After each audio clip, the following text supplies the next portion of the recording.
We are Best Practice Network. We are an accredited CPD provider. We provide CPD for the early years and for schools and academies. We've got a huge suite of CPD. Today, we are going to be focusing on the Teaching Assistant Apprenticeship and the Postgraduate Teacher Apprenticeship.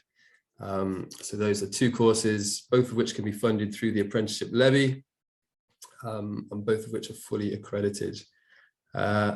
Okay, so remember, any questions, pop them in the Q&A box, and we'll get to them after the presentation. So can I please hand you over to Mr. Dean Boyce? Thanks, Tom. So thank you everyone for joining us this afternoon. We're going to begin with a general overview of apprenticeships, and I'm going to talk about the teaching assistant, and then my colleague Sian will talk about the teacher apprenticeship, and then back to Tracy at the end. So Tracy, over to you. Thank you. Welcome. This is one of our growing suite of apprenticeship programs from early years level 2 right the way up to executive head teachers with NPQEL. I apologise if you know all about apprenticeships, but we are going right back to the basics today. So apprenticeships are work-based training programs. So it's for people who work and learn at the same time.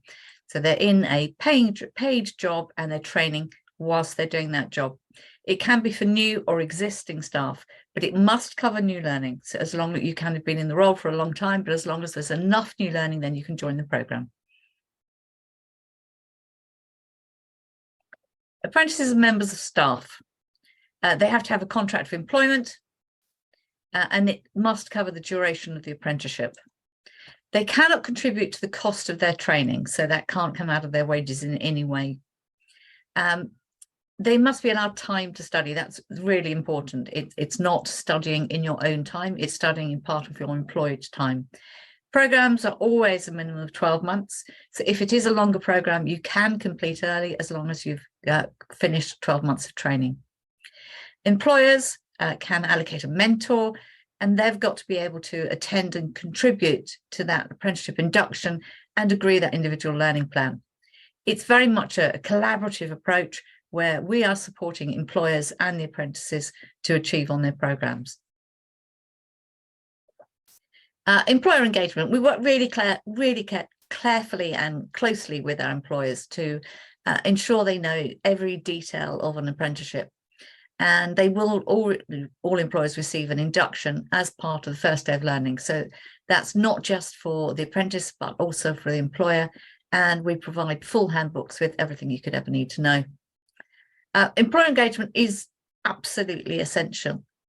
And we really do need employers to be committed to their apprentices as we are committed to their apprentices.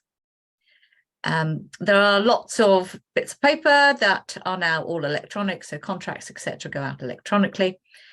And the mentor's role is really about being supportive, involved, and monitoring their portfolio to ensure that the apprentice is getting that time and doing the work that they need to be doing.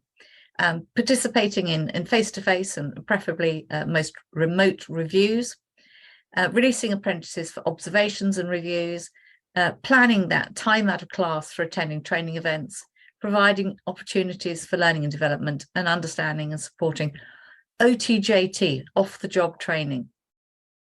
If there is an apprentice in a higher position, they can, of course, mentor the apprentice that is in a lower position to them. So off-the-job training are often scary for employers who don't really understand it, and really it doesn't need to be. So it's time during the programme that the apprentice is able to do that work.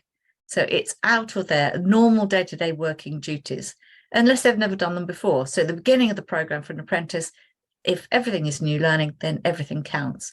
And it's not just formal learning, it's everything they're doing towards learning that role. So and the next slide shows you full examples of all the different things that can be counted. For anyone on a full-time contract, which is considered to be 30 hours a week, then it should be 6 hours of work per week that is towards that apprenticeship, whether that's training on site with their employer or doing their formal study. It's based on the number of hours the apprentice is contracted for. So if you're doing less than 30 hours, that means the programme will last longer, so the off-the-job training hours will last longer as well. We have to evidence this, which is very simply done through our BUD programme. but we do have to. It's paid time. So off-the-job training, all training time is paid time. And it's to further develop what we refer to as the knowledge, skills and behaviours. So all apprenticeships exist because it's wrapped around knowledge, skills and behaviours. Knowledge, the learning, skills, the doing, the behaviours, how they're doing it. And all off-the-job training is planned for our programmes. For teachers, it's covered by a weekly training day. So there is no sort of extra obligation for the teaching apprenticeships. So some examples of off-the-job training, as you can see, they're pretty extensive. So everything from job shadowing, mentoring, meetings, projects, professional networks, one-to-one tutorials, role-playing, self-study time. I'm not going to read the whole list, but we will, of course, be sharing this presentation with you later. And I'm now going to hand over to my colleague Dean to explain the nitty-gritty of the teaching assistant programme. Thank you, Tracy. So we launched our Teaching Assistant Level 3 apprenticeship in February 2022, so just over a year ago. And a couple of weeks ago, our very first graduate of the apprenticeship programme completed and was awarded a distinction, something that we're very, very proud of in the company. So it's been going for a year now. That said, the Institute for Apprenticeships and Technical Education just decided to change the KSBs that Tracy just mentioned. So from May 23, we have a new set of knowledge, skills and behaviours, which I really like from looking at them. And we think that we've already got a great programme, but it's going to be even better with the new KSBs that are in place now. So what is the programme and who is it ideal for? Well, it's ideal for anyone already working in a school as a TA who doesn't have a level 3 qualification or who would like to gain a qualification. It's also suitable for somebody who is looking. So in our audience today, we may have people who are TAs or learning support assistants in schools. You might be thinking this would be a great program to do. But equally, there might be individuals who might be looking for a job, or schools considering employing an apprentice into the TA role. So it's suitable for both those sorts of routes in. And as a minimum, everybody on the course gains those fundamental knowledge, skills and behaviours required to support teachers to enhance pupil learning, either in groups or individually. On our programme, learners are also able to personalise their pathways. And I think a feature of what we've put together at BPM is the opportunity to choose a specialist area as part of your apprenticeship, which I'll talk about later. Tracy mentioned that apprenticeships last at least 12 months. Our TA programme lasts for 15 months plus EPA, which stands for Endpoint Assessment. So you do 15 months of on-programme study and learning. And then when you go through Gateway, you have a 3-month period within which an independent assessor will come and assess you to make sure you are meeting those KSBs and the assessment criteria. So what is a teaching assistant? And I've put this slide in because we know across the country, many different types of schools employing many different types of support staff in different roles, learning support assistants, TAs, etc. They all have different names. So I won't read through the whole of this, but if you want to sort of pause the recording, look later, you can do so. But equally, I've just highlighted there the definition of the broad purpose of the work from the Institute, so from IFATE, Institute for Apprenticeships, May 2023. So really it's about those individuals responsible for delivering individual and small group teaching and adapting planning under the direction of a teacher, etc., etc., to support learning. Again, the next slide, the roles and responsibilities of TAs are varied. They differ between schools, colleges, pupil referral units and special schools. And I want to make it clear that there is a whole variety of settings within which individuals can apply to do an apprenticeship. It's not just for mainstream primary or mainstream secondary. It covers the wide range. And you can see the list of bullet points there, the sort of things that people will do in that support role to support pupils with particular individual needs, perhaps. Some TAs work one-to-one, others work in small groups. But it isn't limited to working with individuals with special needs, etc. It's much broader than that. Basically, what I'm trying to say is it covers a broad spectrum of what we would traditionally expect a TA role in school to be. And, at your school, you may have different names there. And again, this is from the IFATE webpage: classroom assistant, specialist curriculum support, assistant teacher, learning support worker. But all of those are eligible for the teaching assistant apprenticeship. It's all about the knowledge, skills, and behaviours, and understanding that those are relevant to an individual in their setting. It says there's occupation is found in primary, secondary, special schools, alternative provision, etc., etc. That's who we're focusing on here. That's who is eligible to apply for our programme. We talk about the KSBs and individuals meeting these knowledge, skills, and behaviours, but what's it all about? And at BPN, we try to put all of our work around what it means for the learner, for the child in school. And I think, it's about maximising potential. And we feel that our TA programme maximises the potential of individuals to progress in their own CPD in order to maximise the potential for the individuals and the children and the pupils and the students that they work with. So we sort of frame it around a lot of these, not just these words on the slide here, but these are the sort of things that we know TAs can have a positive impact on if they are well trained and well deployed. So learners on our programme must be employed as a teaching assistant. You can't be a volunteer, but a school could employ someone into a role and put them on this programme. So with support from your school and levy account holder, and Tracy will talk more about that later, about the funding. Learners must have the support from their line manager. The schools must agree to give them a designated mentor to work with you, the TA, throughout the programme and to support you with the 20% off the job training, etc., etc. You must have GCSEs in English and maths at grade C, level 4 or above, or able to achieve level 2 English and maths whilst on programme. So anyone who doesn't have a level 2 in maths or English, we support them throughout the programme to get that as soon as possible. So it's an exit requirement, not entrance. Have 5 GCSEs at grade C or above or equivalent and or experience in the role or similar roles. And the final point, have held a residency in the UK for the last 3 years. Those are the eligibility criteria for our TA apprenticeship. A little bit more, perhaps I should go to the right-hand side first, just to sort of explain how we do it. So we have 8 core modules that we deliver in the 15 months. And those 8 core modules, assessment, how pupils learn, technology, curriculum, etc., they cover 17 knowledge statements and 16 skills and 6 behaviours. And our delivery there, half-termly, so every 4 to 6 weeks, a tutor will do an on-site visit to carry out observations and professional discussions in the workplace. We have an extensive curriculum that covers the KSBs, 6 weekly remote or face-to-face reviews with the tutor and the head teacher or line manager, a reflective CPD online journal or blog, one-to-one teaching sessions with a dedicated tutor, lots of group webinars and online catch-ups. And we put in here again, we think it's a feature of our programme because BPN is a national provider of HLTA, higher level teaching assistant status.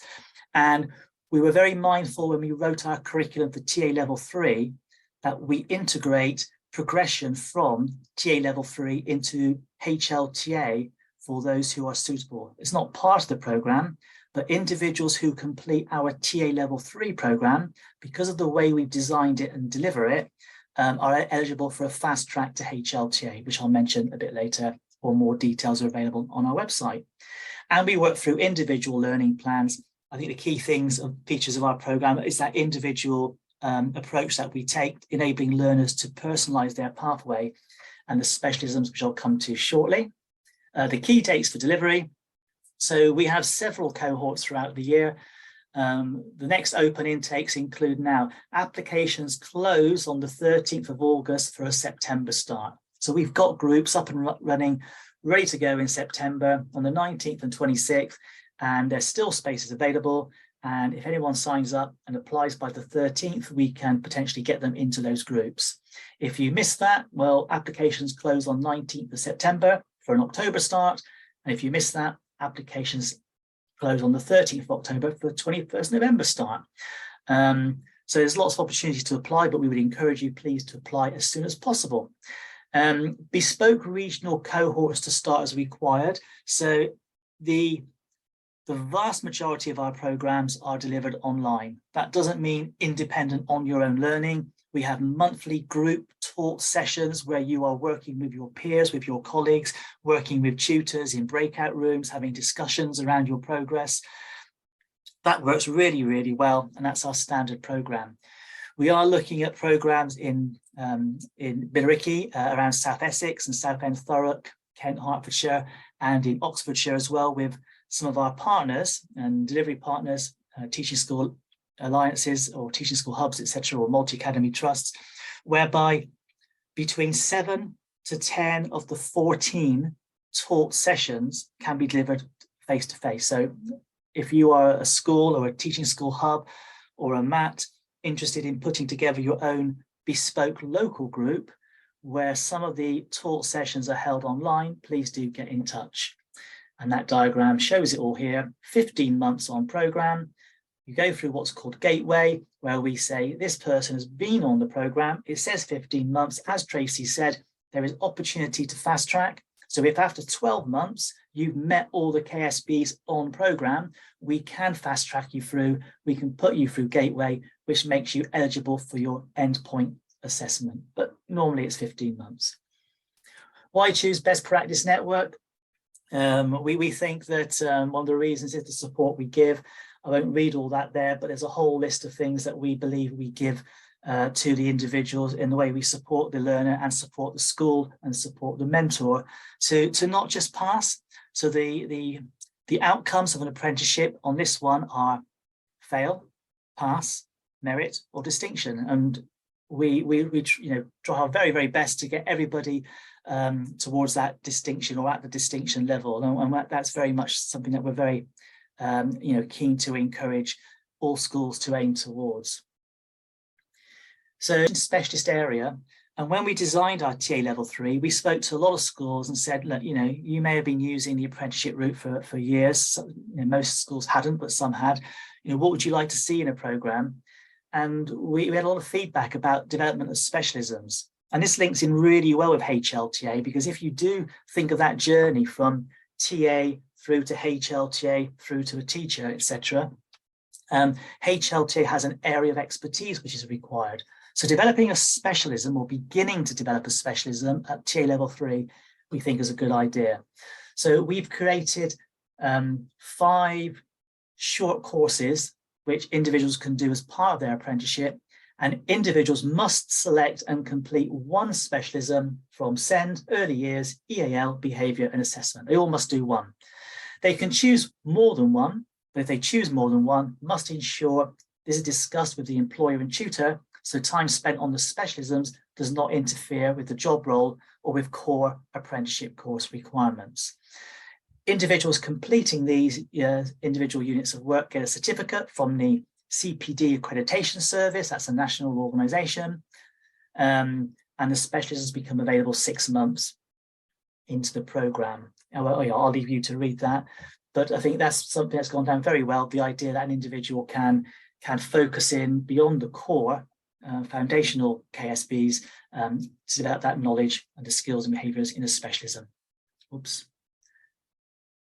I just wanted to mention BUD, so if you're a potential TA on this program, you're thinking, how do I access my work? How do we do it all? So we have 2 virtual learning environments. One's called BUD, and that's our end-to-end system.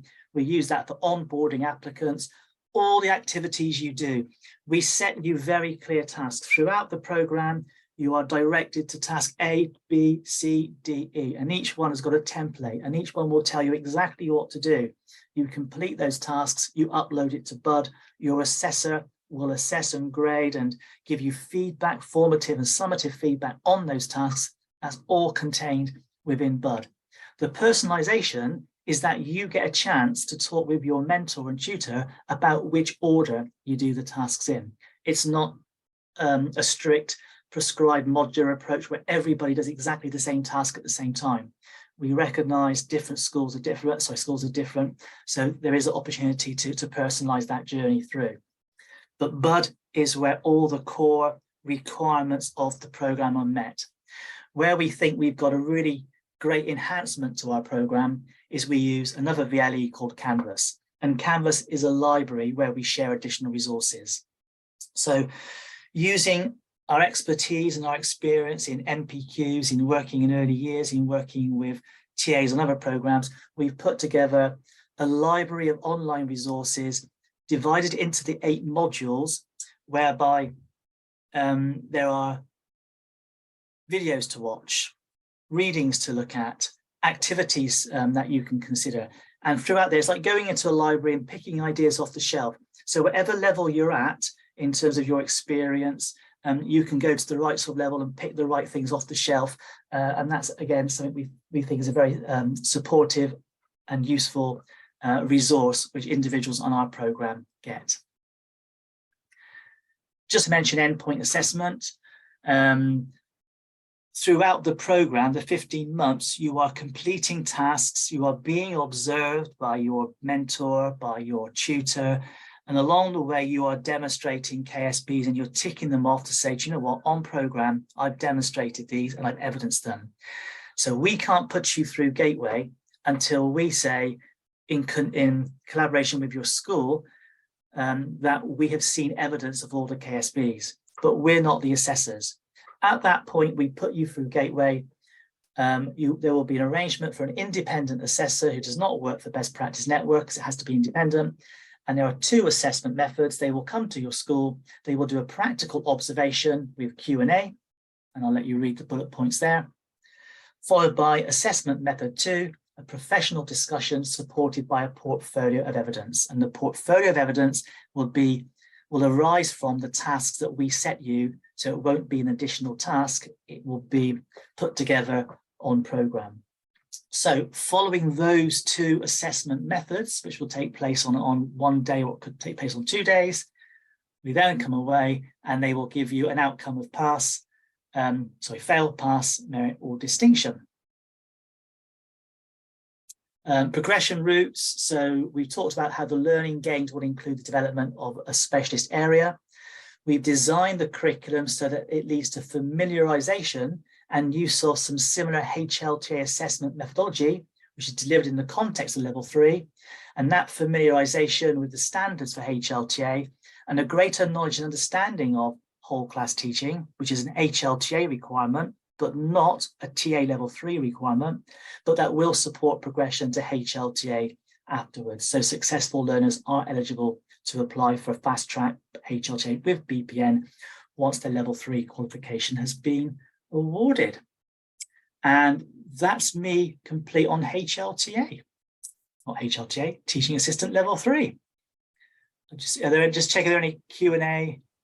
Just do it at the end. Okay, thank you. Okay, so I will now hand over to Sian, who will talk about primary ITT. Thanks, Dean. So yeah, we have from September we've launched a primary ITT apprenticeship route. We will be for this year we'll be running a 3 to 7 and a 5 to 11 specialism. We do have secondary coming from 2024. But this is a great opportunity to look at progression routes from, so if you have a TA, as Dean has explained, somebody who you might be bringing into school to do the TA role, this is a great progression route if that TA has a degree, and their degree can be in any subject. It's an option for schools to home grow their own talent and take a route that we're typically calling a kind of upskill route, which is supporting the kind of recruitment and retention issues that schools are facing at the moment.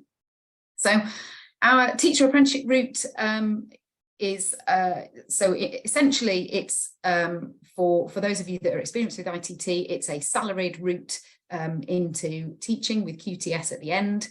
And we know that from September, from 2024 onwards, the DFE are looking to combine what has been a traditional schools direct salaried route and the apprenticeship into one employment-based route, which will be under the apprenticeship umbrella. And so the entry requirements are exactly the same as they are for initial teacher training, either on a fee-funded or typical salaried school direct route. So our trainees need to have a degree, a 2-2 or above. They need to have GCSEs in English, maths and science, at grade 4, grade C or above, or the recognised equivalent. Unfortunately, as we can with the teaching assistant, we can't accept a level 2 as an entry requirement. They have to have a recognised GCSE or the equivalent. It's funded through the apprenticeship levy. And so we're working very closely with schools, with local authorities to draw down apprenticeship funding to enable colleagues to start in September. And so at the moment we have 1 intake. The apprentices are paid on the unqualified teacher pay scale on this particular route, and that's very clear within the funding guidance for the primary ITT apprenticeship. Within that, they will be in the school for the majority of their time. They'll be working directly with their own class, or perhaps they'll be supporting a class teacher, and they will be building up their teaching experience. They do, to satisfy the ITT criteria, they do have to go out to a second school, and so they will do a block placement for around 6 weeks. We've scheduled that within our ITT curriculum to take place in the spring term, and that's in order for them to gain experience in a contrasting school, but also to be able to satisfy the 4A year group experience. Our apprentices have access to an apprenticeship tutor who's also acts like a personal tutor, so they will come out half-termly and observe their teaching, set teaching targets, work very closely with the in-school mentor, and the apprentice will be released for centre-based training, and that's our programme is a blend of online face-to-face and self-directed study with curriculum enhancements, and so that our training days will typically take place on a Friday.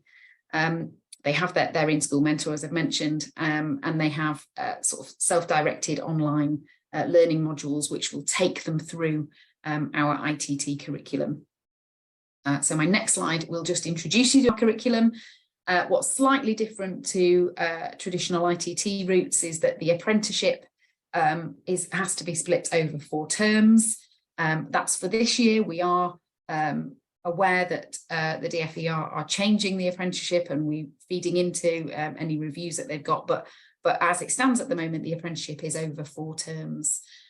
So for our apprentices starting this September, they will come to us for an induction in the last week of August, where they will do their first day of learning, which is a requirement for the apprenticeship, but they will also find out about the ITT programme.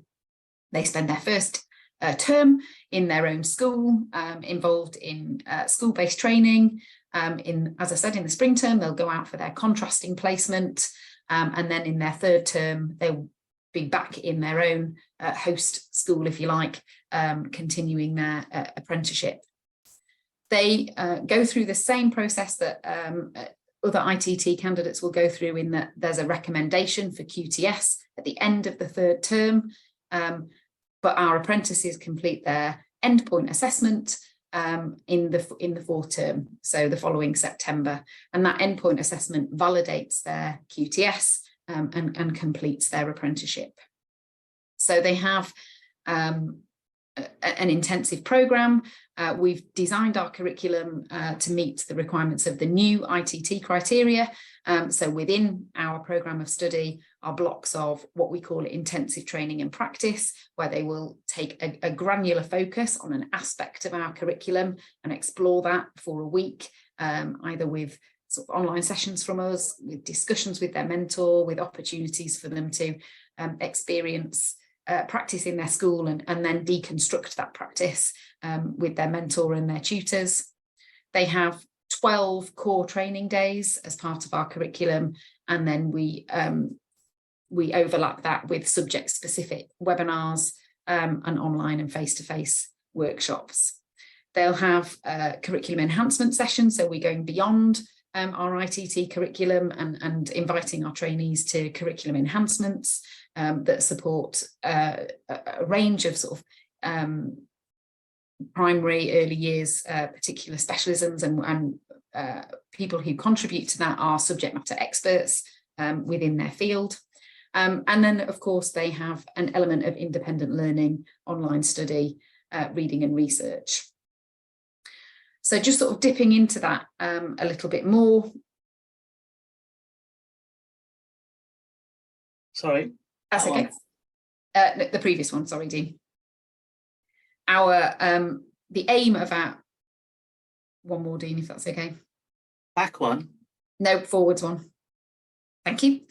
Aim is that at the end of the programme, they will be awarded QTS, and they have to demonstrate that they meet the teacher standards to gain QTS, but that's a summative assessment judgment. So the aim of the training programme is that our trainees will master our own BPN primary ITT curriculum. And so our curriculum has been designed around the 3 I's. It aligns to BPN's core vision and values, which is about enabling our teachers to be the very best that they can be. So it's about striving for excellence and a positive contribution to the school. So thanks, Dean. In terms of breaking that down, they will, our curriculum is made up of 3 core areas, and those core areas tend to mirror the 3 terms in which our delivery will take place. So our trainees will focus on behaviour and classroom management, curriculum delivery, so planning, teaching and assessment. And then our 3rd module is around that development of the teacher. Part 2 of standards comes into that, but also we're supporting our apprentices to gain the evidence that they need for their endpoint assessment, but also to move them on to their ECT year when they've completed their endpoint assessment. We've seen a really high calibre of apprentice candidates coming forward this year, and I think they sit within 2 camps. So they're either a very experienced TA, HLTA, who has a wealth of experience in school, is being sponsored by head teachers, senior leaders in the school to go forward for the apprenticeship. And they will hit the ground running probably and be expected to teach a lot more than a less experienced trainee might do. So each trainee has a bespoke action plan, and they will build up the amount of teaching they do over the programme. Our other apprentice candidates are people who are looking to retrain and enter the sector, and they might have applied to us as an apprentice, and our aim is to match them with a school that has a vacancy. So what happens is that, again, we assess experience, any prior experience, any volunteering that they've done in school, and so they will follow their bespoke programme, all under the caveat that no matter what sort of starting point they've come from, everybody has to teach at least 80% teaching by the time they hit the last 6 weeks of the programme to meet the requirements for qualified teacher status. So they're in the classroom, they're learning on the job, and their off-the-job training, which as Tracy explained at the beginning, is really made up of our core training days and the work that they do with their in-school mentor. Thanks, Dean. So in terms of placements, they have to cover either the 3 to 7 or 5 to 11 age range through 2 schools. So what we do is we have our own in-house placement coordinator and placements team, and as best we can, where we're working in a particular local area, we're talking to schools about the apprentices that we have, and we would try and do a swap. So we would swap apprentices for their 6 weeks within a particular local area. We can't guarantee it wouldn't always happen, but we have that ability to offer that to schools to support that time when the apprentice needs to be out in their second school.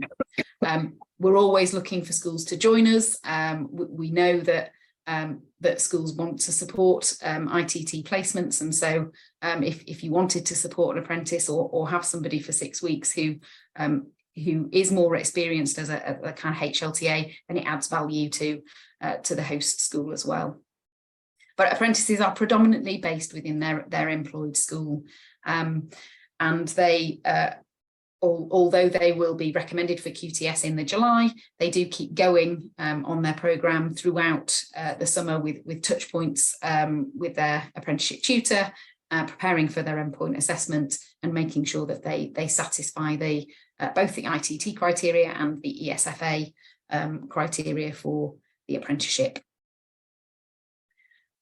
Thanks, Dean. I think I'm handing back to Tracy now.